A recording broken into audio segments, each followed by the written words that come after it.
पण गेला तरी कुठं? खरंच माझ्या बरोबर आणि बाबांसोबत काहीच बोलत नाहीये. असं माझ्याकडे सुद्धा आलं नाही, म्हणून मी त्याला इथं मुद्दाम भेटायला आलो. पण असा का वागतोय तो?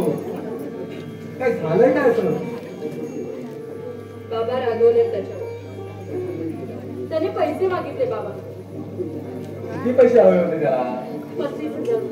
एवढे? एवढे कशाला? रमाकांतला द्यायचे म्हणून काहीतरी मागवलं. रमाकांतला? पण त्याला पैसे द्यायला सदाचा काय संबंध? त्याबद्दल मला नाही रे काही माहिती. माझा जीव मात्र ना ते तुटतोय. तुम्ही आपल्या मनाला वाईट वाटून नका घेऊ. कसं सांगू मी तुम्हाला? हल्ली ना थोडं जेवण सुद्धा नाही तो. दिवसेंदिवस ना त्याच्या स्वभावात फरक पडत चाललाय. त्याबद्दल तुम्ही निर्धास्त राहा. मी त्याला ठिकाणावर आणतो. पण आता मला तर भेटेल कुठं? मला काहीच माहिती नाही. वाट पाहून पाहून ना अक्षरशः जीव टांगणीला लागलाय माझा. माझी वाट पाहायला सांगितली कोण तुला?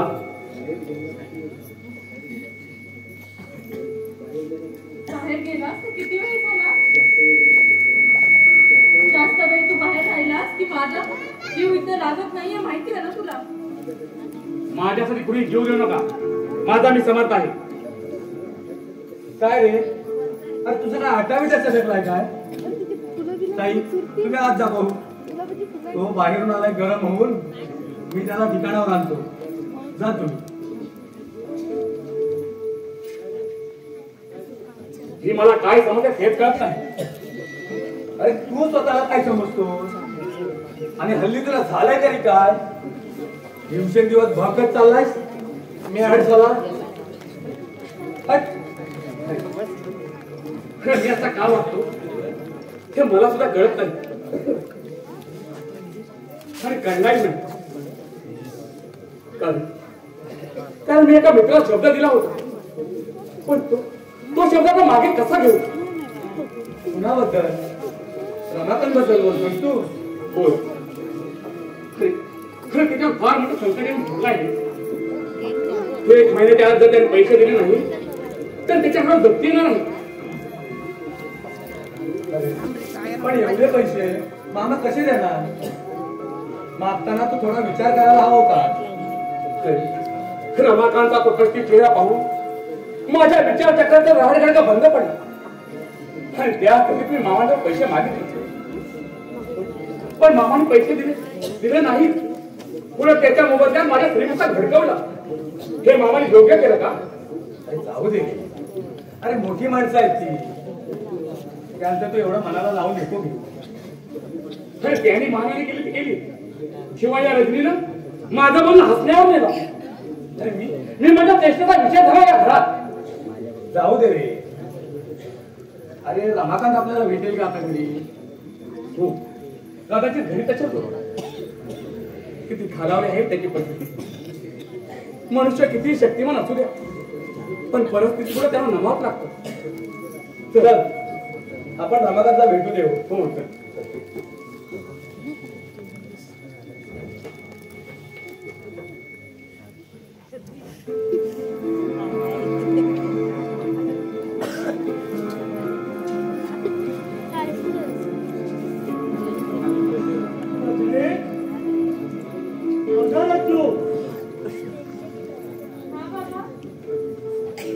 आला का सदा?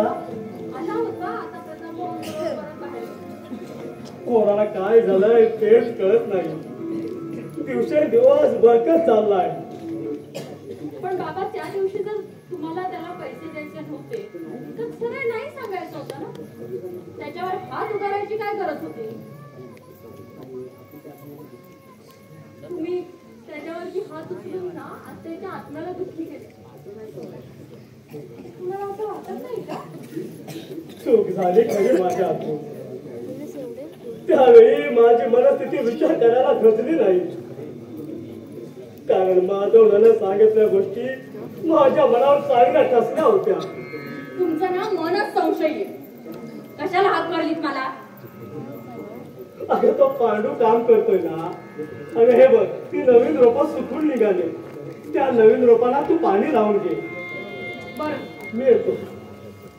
मामा, माधव ये पण. अरे मी जरा बाहेर जाऊन येतोय. सदा बाहेरच गेलाय. रेतनी आहे गाडा. तू बस, मी आलो.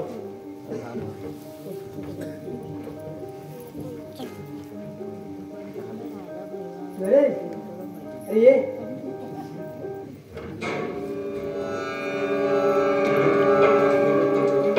हे बघ माधव, तुझ्या आग्रह का तर पुन्हा इथे आलो, नाहीतर त्या दिवसाची पूजा व्हायची आमची. अरे त्याबद्दल तू अगदी निर्धास्त. हे बघ, तू माझा जिवलग मित्र आहे. तेव्हा तुझ्यासाठी ना मी माझा प्राण देईन, पण तुझा अपमान होऊ देणार नाही. मग तर झालं. ठीक आहे. मग सुमन बद्दल काय करूया म्हणतो? अरे हो, सुमनवर तुझं प्रेम आहे रे. होय, पण आता प्रेम करणार नाही तर लग्न करणार आहे तिच्याशी, आणि त्याबद्दल प्रतापला विचारणार आहे. पण तो कबूल करेल असं मला वाटत नाही. काय? माझ्या तसा काय दोष आहे? मी दिसायला सुंदर आहे, शिवाय आमच्या गावातील वचक संपत्ती स्थिती हे सर्व काही खरं असलं ना तरी तो तुझ्या म्हणण्याला होकार देणार नाही. म्हणून माझं आहे, या सुमनला ना तू वश करून घे. आज वर्षभर प्रयत्न करतो, पण शट, कधी रस्त्यानं जाता मला पाहिलं ना की झटकन नाक मुरटते. त्यावेळी असा संताप येतो की त्या क्षणी तिला घरात घेऊन जावं. थोडी भीती वाटते, होय ना? हे बघ, तुला जर वश करून घ्यायचं असेल ना तर एक उपाय आहे. तो कोणता? घरी सांग लवकर. त्या उपायाचा उपयोग करून त्या मनाला या नरेशच्या हृदयाची राणी बनवतो. काटा घालायचा. काय? हो, पण त्याच्या अंगाला हात मात्र लावायचा नाही. काय निष्कारण तुरुंगात त्याची पाय यायची. अरे पण त्यांना जायबंद केल्याशिवाय त्याचा काटा कसा काढणार?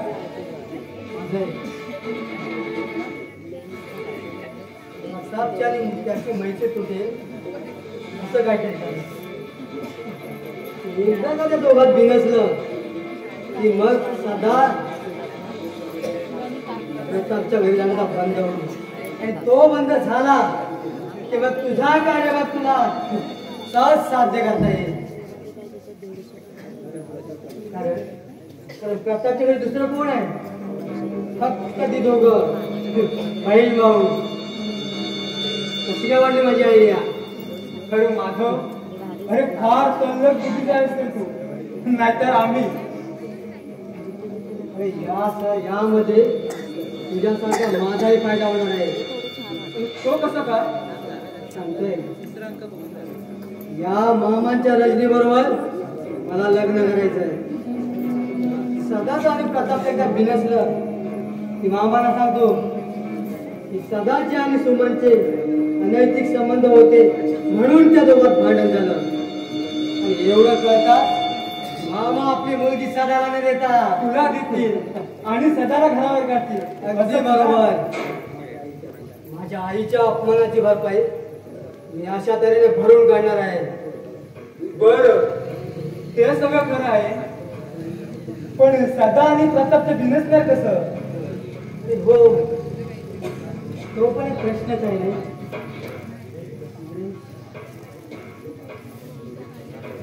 अरे नरेश, आपला दैव किती अनुकूल आहे म्हणायचं. टोपा बाबूराव इतकंच येत आहे, त्यालाच घेऊ या भानगडीत. हे बघ, या बाबूरावच्या हातावर ना एक 100चा तुकडा ठेवला ना की बाबूराव खुश.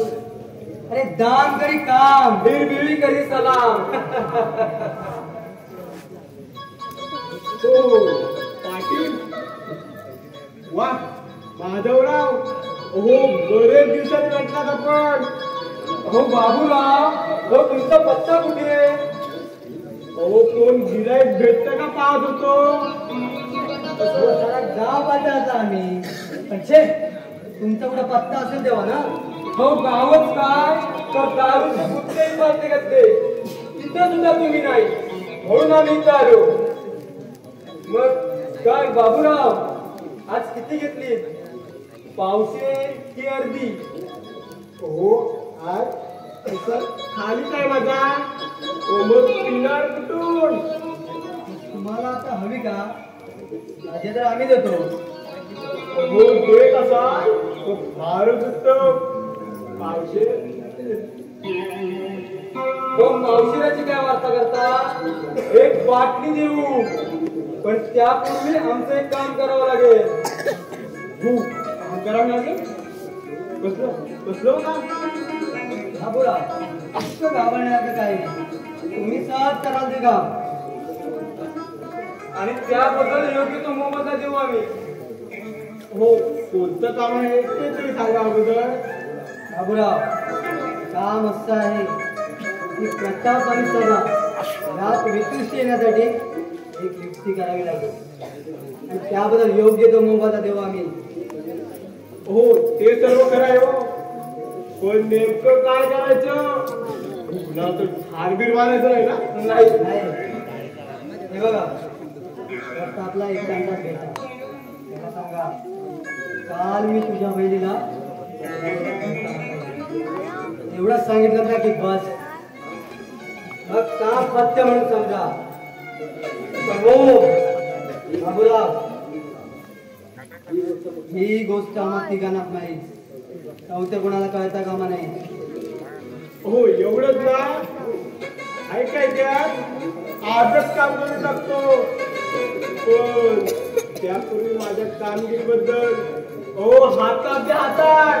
हो बाबूराव, काम अजून व्हायचं आहे, त्यापूर्वी तुम्ही पैसे मागता? हो, तसं नाही हो. सर्व देऊ नका, थोडे ऍडव्हान्स बनत. आपलं काम आहे प्रायव्हेट. बरोबर आहे तुमचं. सर्व गोष्टी गुपचूप झाल्या पाहिजे.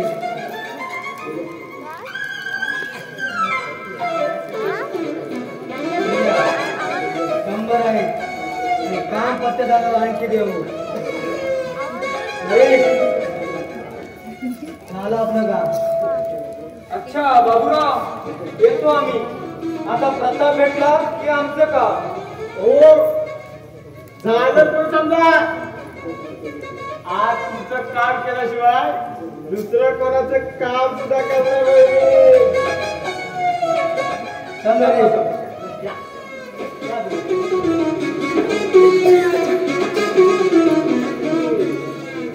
आल्यावर घेतला नाही कर, पण ते पूर्ण होते म्हणजे झालं. अरे या दोघांचा मला फसवण्याचा तर विचार नाही ना. पण मी कसा बसतोय. अरे यांच्या बारक्यात गल्लीला मी काय काम सोड आणि दाब रोग. मग ते काम कसंही असो, तो म्हणतात ना, नवरा मरो त्याचा नवरी मरो, बाटाला दक्षिणा मिळाली की बस. पण हो हा प्रताप भेटला कसा आणि कुठे.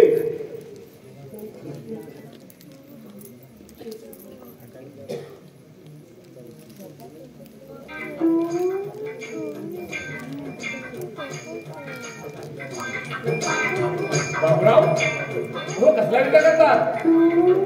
अरे दुसरा कसला विचार करणार? पैशासाठी कुणाची टोपी कुणाला घालायची याचा विचार करीत असणार ते. काय बाबूराव? हो मी आलो इथं सर रघुनाथरावांना भेटायला. तुम्हाला काय वाटलं मी पैसे मागायला आलो? गाढव मूर्ख बेकार. आम्ही असं कुठे म्हणालो? तुम्हीच आपल्या तोंडाने सांगताय, कारण काही त्याला कवे. प्रताप गाढवा आणि तू माझी टिंगल करतोस? अरे तुझ्या बापा बरोबरच मी डॅमेज चालू करते. तुम्ही वयाने मोठ्या ते मला मान्य आहे, पण अकलीच्या बाबतीत अरे अक्कल करायची करतोस? तुमचा प्रॉपर करून टाकेल. तुमची अकलीसाठी तुमचं वाकडं आहे ना. आता अरे त्यांच्या वाटेला जाऊ नको. अरे मारतील का तुला? नाही अरे बाबूराव माझ्या वडिलांप्रमाणे आहे, त्यांची चेष्टा करणं शोभत नाही मला. खरं की नाही बाबूराव? म्हणजे शोभत नाही मला. मग आता हे ते शेण घालवतात की माझी पूजा करत असतात. अरे बाबूराव माझ्या बापासारखा. अरे या गावात तुझ्या वात्रट बरोबर शोधून मिळणार नाही. समजलं रे? जाऊ द्या बाबूराव. तुम्ही काय लागता ते मला? बरं प्रताप, हा मी आलो.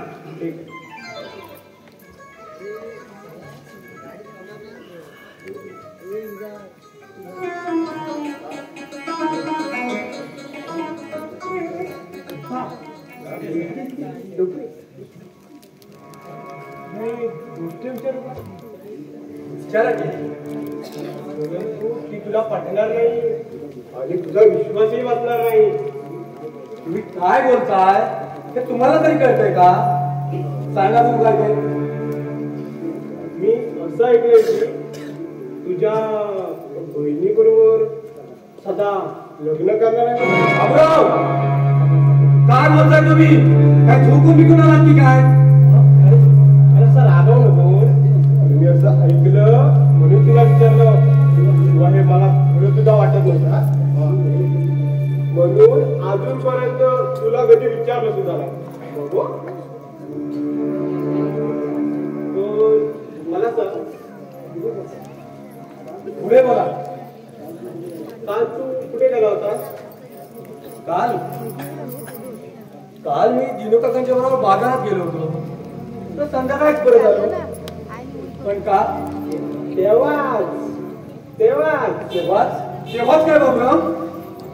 काल मी सदा आणि सुमंदा मराठवाड्यात जाताना पाहिलं. त्यांना पाहून मी खातरलो. दोघांनी मला पाहिलं. माझ्याकडे दुर्लक्ष करून ते पुढे निघून गेले. कारण मी कोण आता हा फक्त म्हणून. बाबूराव खरं आहे की थापा मारताय? फोटो सांगून मला काय मिळणार? बरोबर आहे. विचारण्याबद्दल काय म्हणू नका.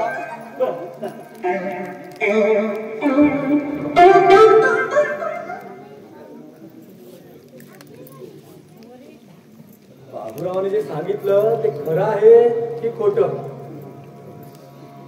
पण नाही, मला ते पटत नाही. 2 वर्ष झाली माझे आई वडील गेल्यानंतर आम्ही फक्त दोघच भावंड. सदा मला माझ्या पाठच्या भावासारखा, पण सदा छे छे काही सुचत नाही मला. गेला काय तो बाबूराव? की तू सांगून दिला? पण तू काय एवढा घाबरतोस बाबूरावाला? त्याला कशाला घाबरायचा? तरी सुद्धा त्याची तुला भीती वाटते. तेव्हा त्याला तुझ्याबद्दल काय म्हणतोस तू? मी असं का बोलतोय ते तुला कळलं नाही म्हणायचं, आणि समजलं तर तू समजून घेणार नाहीस. कारण आपली मैत्री आहे की अशीच टिकली तरच तुला तुझी इच्छा पूर्ण करता येईल. अरे आपली मैत्री आताचीच आहे का? अरे किती वर्षाची आपली मैत्री आहे हे माहित आहे का तुला? माहित आहे, पण तीच मैत्री आज तुला फायदेच करणार आहे. अरे काही वेळामध्ये तू माझ्याशी किती आपुलकीने बोलत होता, पण आता असं का बोलू लागला? अरे आपल्या गोष्टीनं कोणता फायदा होणार आहे माझा? फायदा पण विचित्र तरीच आहे तो. त्यामुळे तू मात्र माझ्याशी बेईमान होणार आहेस. स्पष्ट पण करता अशा शब्दांच्या जागा मला टाकू नको. अरे काय चेष्टा झालीच की काय माझी? हे बघ, अशा तऱ्हेने मला रंगवण्याचा निष्फळ प्रयत्न करू नकोस. सदा खरं सांग, सुमनवर तुझं प्रेम आहे की नाही प्रताप? का असं दटकतोस का? अरे मांजर जरी डोळे उठून दूध पीत असलं ना तरी या साऱ्यांच्या नजर त्याच्याकडे लागलेले असतात. हे लक्षात असू दे तुझ्या. प्रताप अरे अरे आजची अंमलवाडी तुझ्या मुखातून निघाली तरी कशी? अरे तू आणि मी लहानपणापासून मित्राचं नात्याला वागत आलो. अरे अरे मैत्री बरोबर स्वतः वाढत गेला आणि तुझ्या घरातील माणसाची माझा परिचय झाला. अरे तुझ्या बहिणीला सुमनला मी माझी बहीण मानतो. अरे यापुढे की माझी बहीणच आहे. आपल्या नाटकी हवा पुरे झाले आता. मला वाटत होतं तू फार चांगला आहे पण नाही. माझ्या बरोबर बंधुत्वाचं नाटक करून माझ्या बहिणी बरोबर प्रेमाचे खेळ खेळणारा अरे असा विषय वापर सोडून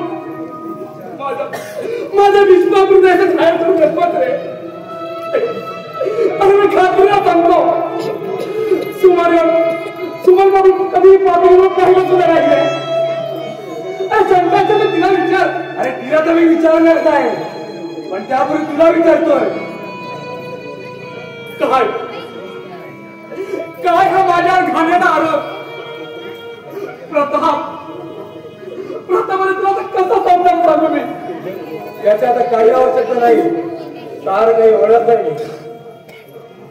काय झालं प्रताप भाऊ?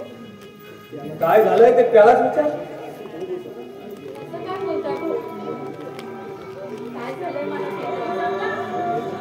काय सांगू तुम्हाला? त्याला मी अजूनपर्यंत माझा पाठचा भाऊ मानला. तो हा माझा जीवलग मित्र. काय बोला? माझ्या बहिणी बरोबर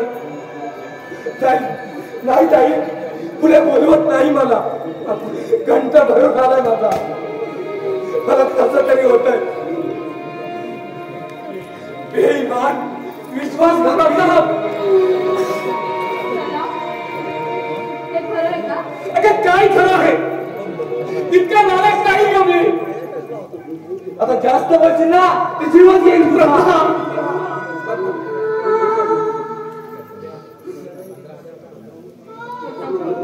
मी काय म्हणते? अगं तू काही सुद्धा सांगू नकोस. अगं दैवापुरी जाणलं आहे का? आता या जगात जगावाचं सुद्धा वाटत नाही ग. आता हे सारं जग माझ्याकडे पापी नजरा पाहणार आहे. मी त्याच्या बस आजपासून तुझी माझी दोस्ती संपली. पुन्हा कधी तोड पाहणार नाही. येतो मी दोस्ता.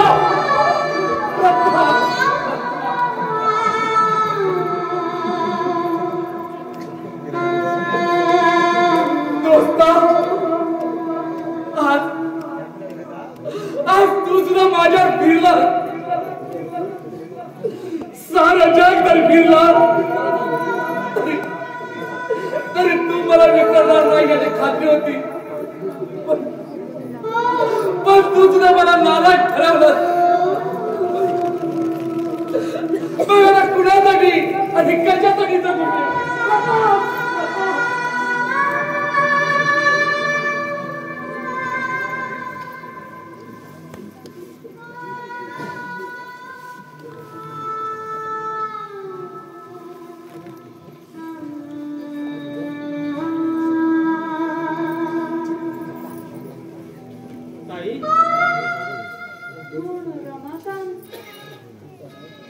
सदा आहे का घरात? नाही. आताच बाहेर गेला. मग कुठे गेलाय ते तरी सांगितलं आहे का? नाही. आज त्याची मनस्थिती काही ठीक नाही. फार मोठा रस्ता बसलाय. म्हणजे असं झालंय तरी काय? त्याच्यावर कुभाड रचला गेला. प्रतापची आणि त्याची मैत्री कुणा चांडाळाला बघून गेली. म्हणून प्रतापच्या मनात कुणीतरी संशयाचं बीज टाकलं सदाविरुद्ध की सदाचं आणि त्याच्या बहिणीचं सुमनचे प्रेम झालं.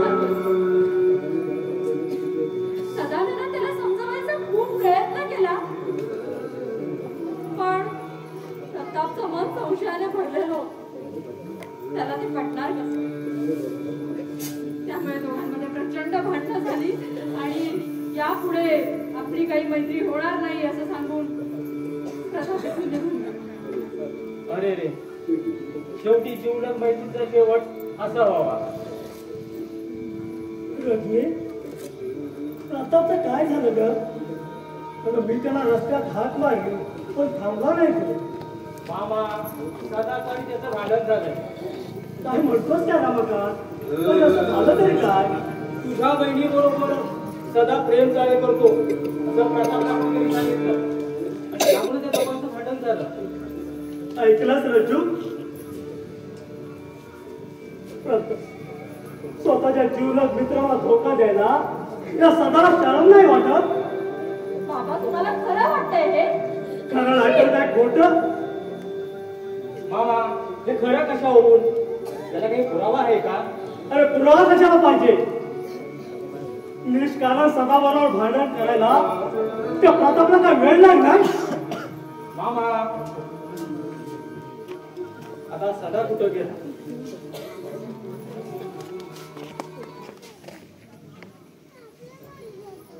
मामा, सदा, अरे कुठे गेला होतास तू? काय सांगू तुला रामा, ते विचारांना घालून देण्यासाठी जात होतो मी. पण ते विचार माझ्या डोक्यात चिटकून बसले आहेत. काही सुद्धा सुचत नाही.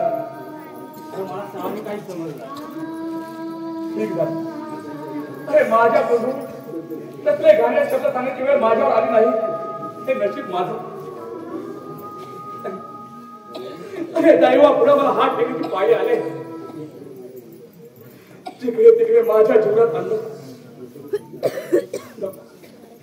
नको हे खोटे आरोप आणि नको हे जीवन. अरे असं निराश होऊ नको. अरे दुःख हे प्रत्येकाच्या वाट्याला येतच. अरे सुखाचा मार्ग दुःखाच्या काट्याकुट्यातूनच गेला आहे. अरे गुलाबाच्या झाडाला सुद्धा काटे असतात. तूच मागे म्हणाला होतास ना? अरे काही दिवसापूर्वी मी तुझ्यासाठी मामाजवळ पैसे मागितले. ते प्रकार तरी मिटलाय का? हो. अरे तुझ्यासारख्या एका देव माणसानं माझ्या हातीला हो दिला. बरं, जातो मी. तू मला धीर देण्यासाठी वेळोवेळी धावून येतोस, पण मी मात्र तुझ्यासाठी अजूनपर्यंत काहीच करू शकलो नाही. पण तशीच वेळ आली तर हा रामाकांत तुझ्यासाठी आपल्या प्राणाची पर्वा करणार नाही. विश्वास ठेव. येतो मी.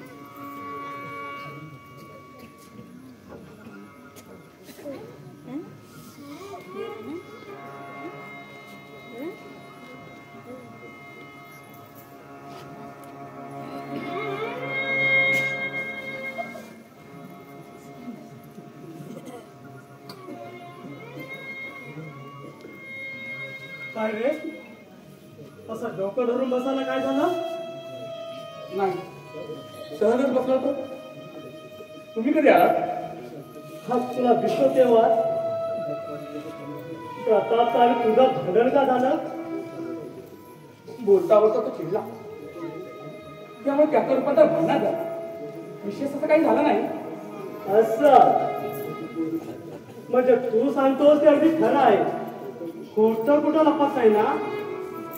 मामा, मी खोटं बोलत तुमच्यात होतो.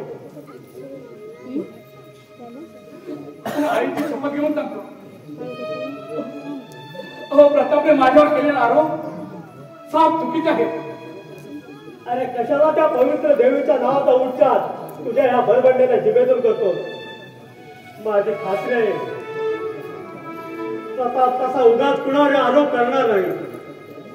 त्याला सत्य परिस्थिती कळली आणि म्हणून त्यानं तुला विचारलं.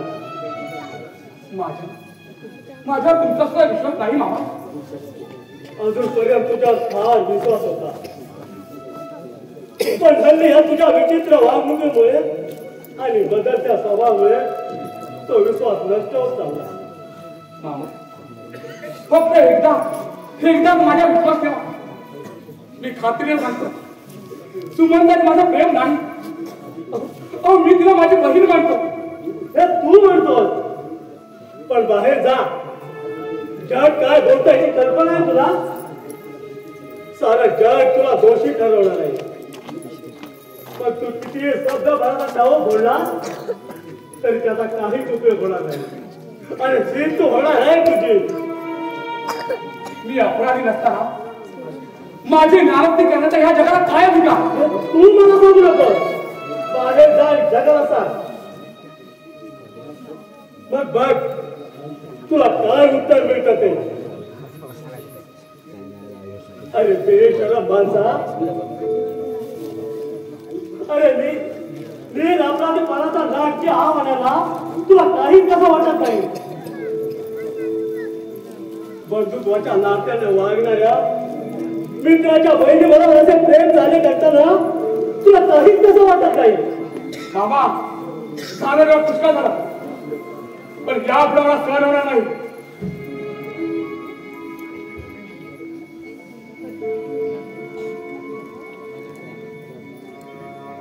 ज्याला मुलाप्रमाणे जवळ केला तोच असा विसरला आणि माझी आपण चावाटा लावण्याचा प्रयत्न करतोय. तरी मी तुम्हाला त्याबद्दल आधीच सूचना दिली, पण त्यावर तुम्ही विश्वास ठेवला नाही. त्यावेळी माझा त्याच्यावरचा विश्वास उडाला नव्हता. पण आज तुझं म्हणणं पटतंय मला. माधव, यापुढे आता मला बाहेर तोंड दाखवायला सुद्धा नको आहे. बाहेर तोंड दाखवायला तुम्हाला का म्हणून दात वाटावी? एवढं मोठं कोणतं महान पातक केलंय तुम्ही किंवा सदानं? असं तर काही केलं नाहीये ना? तसं होणार होतं, पण ती वेळ टळली. फक्त प्रेम चाळ्यावर निभावलं.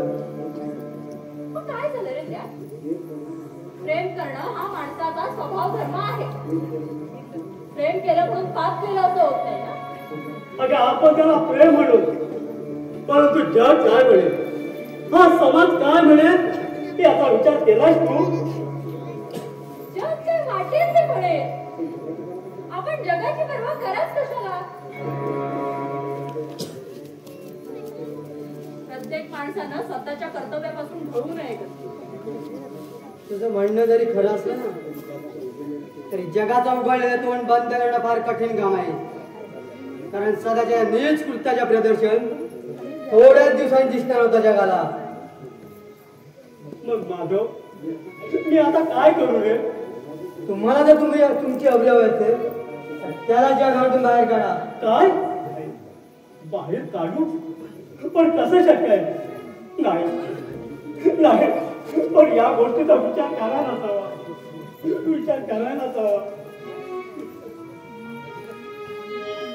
रजनी, ऐकू आले का सदाचे पराक्रम?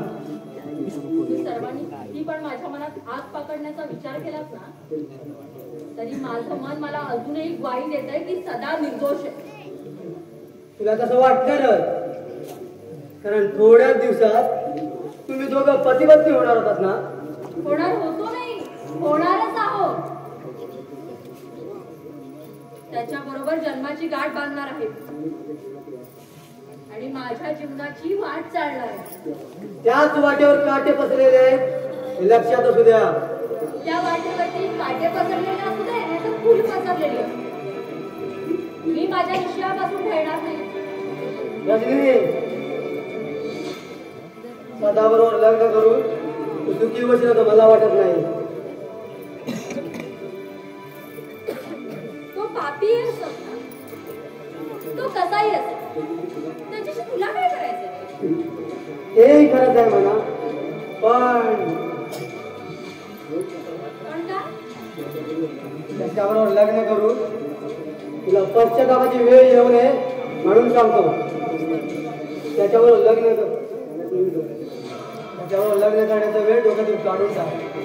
माझ्याबरोबर लग्न कर, अगदी सुखात राहू आपण. असं आता आलं माझ्या लक्षात.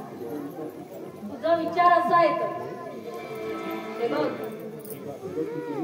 हे बघ, तू किती माझ्यावर रागवलीस ना, तरी तुझं लग्न माझ्या बरोबरच होणार. मला तुझ्या बरोबर लग्न करावं लागलं ना तर मी आत्महत्या करून एक दिवस जीव देईन, पण तुझ्यासोबत लग्न करणार नाही. बोलणं सोपं असतं, पण करणं फार कठीण. म्हणे आत्महत्या करेन. चालता हो अगोदर इथून. दुसऱ्यांना दुःखाच्या खाईत जोडून आहे ना त्यांची मजा बघणारा राक्षस आहेस तू. हे तू स्वतः सांगायला पाहिजे. साऱ्या जगाला माहित आहे.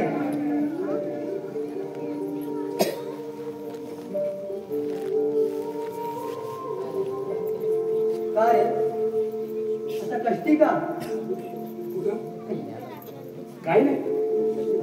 तू किती लपवण्याचा प्रयत्न केला तरी लपणार नाही. काय लपवलं तुझ्यापासून?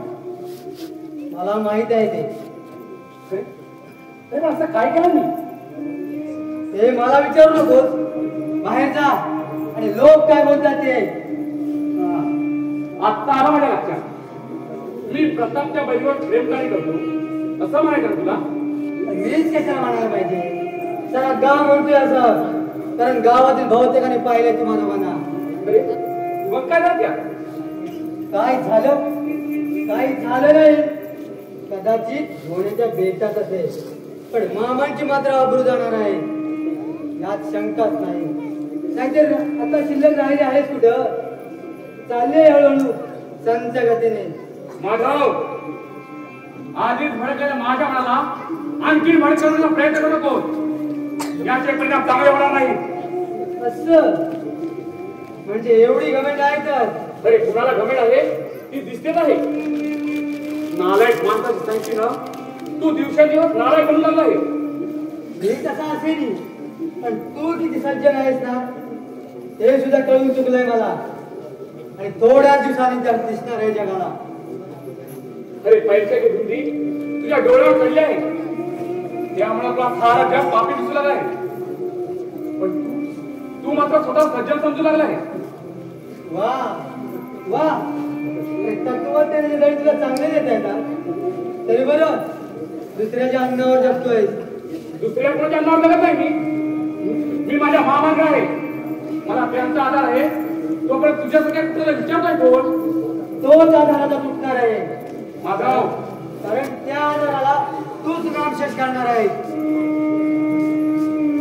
बोलण्यामध्ये राग म्हणू नको. अच्छा येतो मी.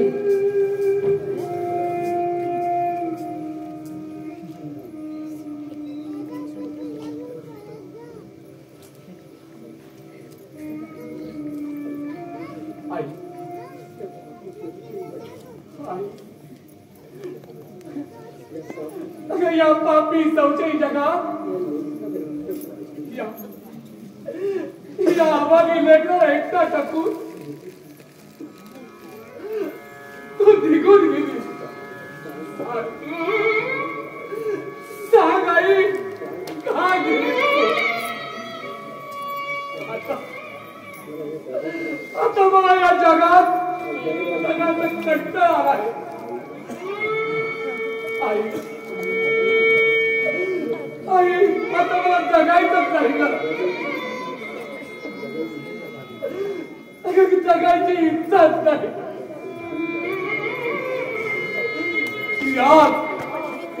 यार समजून जगाना माझ्यावर खोटा हार घेतलाय. आई तुझ्या पूज्य आत्मनी शपथ घेऊन सांगतो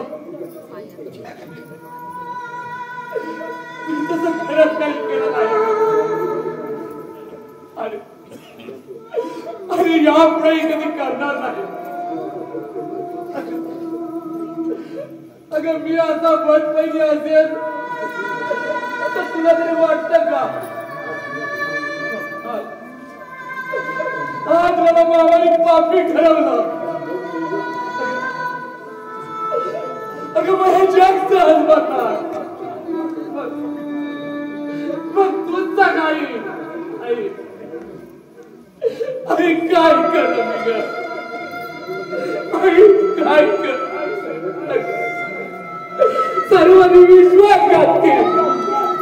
मीच पापी म्हणून शिक्का मारले सोड. आता मी कुणाला कसं आई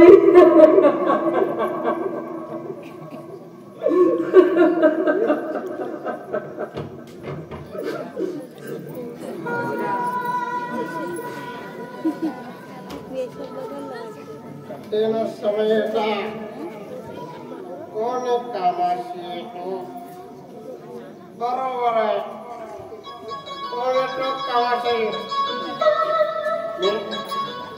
दारू पितो म्हणून जो सळा मार बोलतो पण मी म्हणतो त्या लोकांच्या बापाचं मी काय खातो आणि काय पितो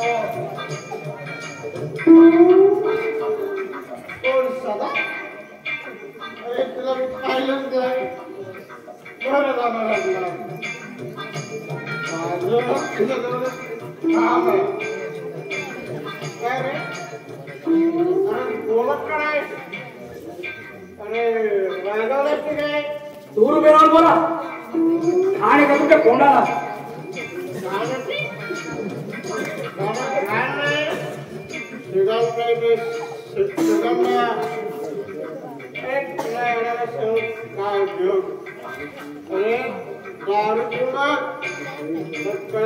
अमृताची दुनिया त्यामुळे काय करणार पीने वालों को पीने का पीने वालों को पीने का नालायकांचा तोंड काळा करू तू तुझ्या सगळ्या दारूच्या माणसाचं तोंड पाहुण्याचा वाटतं मला जा चालतोय तू अरे रागाव नकोस अरे घाबरू सुद्धा नकोस आणि ओरडू नकोस मी जे पैसे मिळायला आलो नाही किंवा जेवायला आलो नाही मी जे मागवायला आलोय काय सांगणार हे मॅडम तिथं माधवला तो की काय तुम्ही माधवच्या घरी जा तो इथेच भेटणार होता मला आज पैसे येणार मला पैसे कशाला दारू प्यायला मी कधी दारू पीत नाही आणि पिण्याची सवय सुद्धा नाही आणि तुझा वास येत होणार आणि वास आला तरी ती मला चढते मग आता काय शेण खाऊन आलाय एवढं काय करायचं रे एवढं करता ना मग चालतोय तू मला जाम सांगा तू कोण एक घर रगडून राहत जाय मला जाम सांगा शरम लागत बाजी माणसा शरम कोणाची करतो काय झालं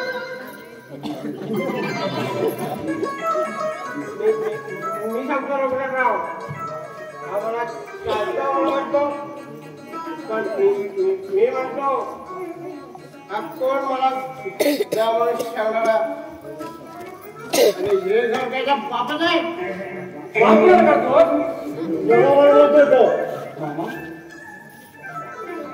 असा पाहतोस काय माझ्याकडं त्याला या घरातून जा म्हणून सांगणारा तू कोण स्वतःला या घरचा मालक समजतोस की काय मामा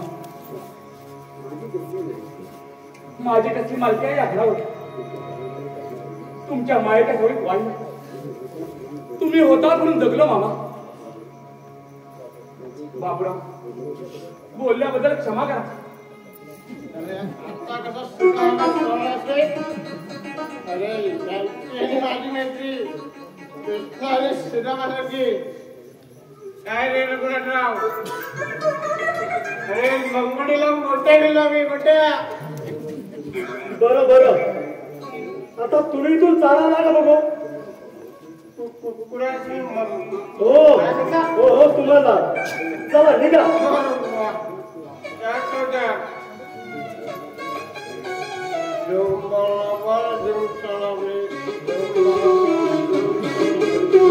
परत कधी काय होऊ नका चला निघा दारू मी पीत नाही अमृत पीठ अमृत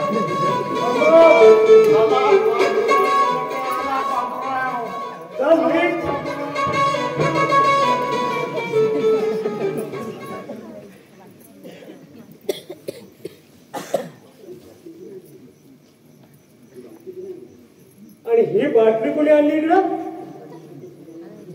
यासाठीच काय त्या बाबूरावावर भांडत होतास? मला कसल्या प्रकारे तुम्ही माझ्यावर ही बाकी तो विसरून गेला. अरे कशाला खोटं बोलतोस? तुझ्यासारखा दारू घातली म्हणून तिथे नको आणि म्हणून होतो आता चालायला घेतोस. पण तुम्ही माझ्यावर जे आरोप करताय त्यातील एकही खरं नाही. प्रताप निघ तू. बाबा कोणाला सांगताय? ह्या बाजीरावाला. पण असं काय गुन्हा केले त्याने?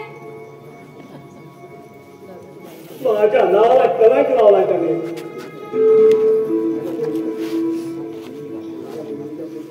माझ्या बहिणीच्या पोटी गुन्हागाराचा देवता जळता आला. दारुडा बदमाश. मामा अतुलपर्यंत पालन करतो.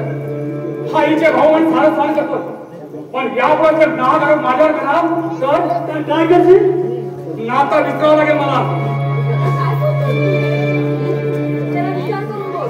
ही विचार करायची वेळ नाही होती. अरे तुला विचार करायला सांगतो तो. क्षणाचा विलंब लावता चालायला घेतो. ठीक आहे. बाबा बाबा नाही बाबा ते शक्य नाही यार. माझं सदावर प्रेम आहे. मी त्याला जाऊ नाही देणार बाबा. आणि तो जर इथून निघून गेला ना तर मी सुद्धा त्याच्याबरोबर निघून जाईल. रजनी, तुला माझं ऐकावं लागेल. नाही बाबा ते शक्य नाही. जातो मी. सदा मी तुला जाऊ देणार नाही. तुझ्याशिवाय मी इथे एक क्षणभर जरी राहिलं तरी करून जाईल. माझा नाही लागेल. सोड सोड मला. सदा राम रजो, जागा पे. नाहीतर आणखी एका आरोपाची भाग लागते. म्हणजे तू गेलीस तर काय म्हणत आम्हाला पळवून गेले म्हणून. आणि मला आणखी मान खाली घालावी लागेल. पुढे मार खाली घालावी लागेल. फार चांगला केला ना तुम्ही सदाला बाहेर काढून घराच्या. लहानपणापासून त्याला मायाच्या सावलीत ठेवलं म्हणजे आता स्वतःचा हात धरून त्याला घराबाहेर काढून टाकला. आपल्या कर्तव्याला ना विसरलात तुम्ही बाबा. आपल्याला दिलेल्या वचनाला विसरलात. मी जाणार त्याच्याबरोबर. रजू, रजू,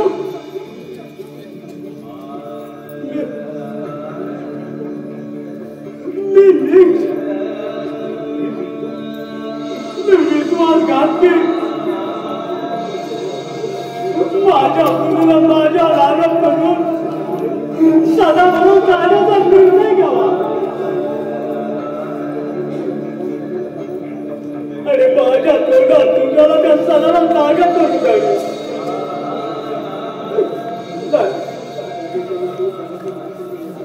आता हे तोंड जगातून जायचं केलं काय वाईट.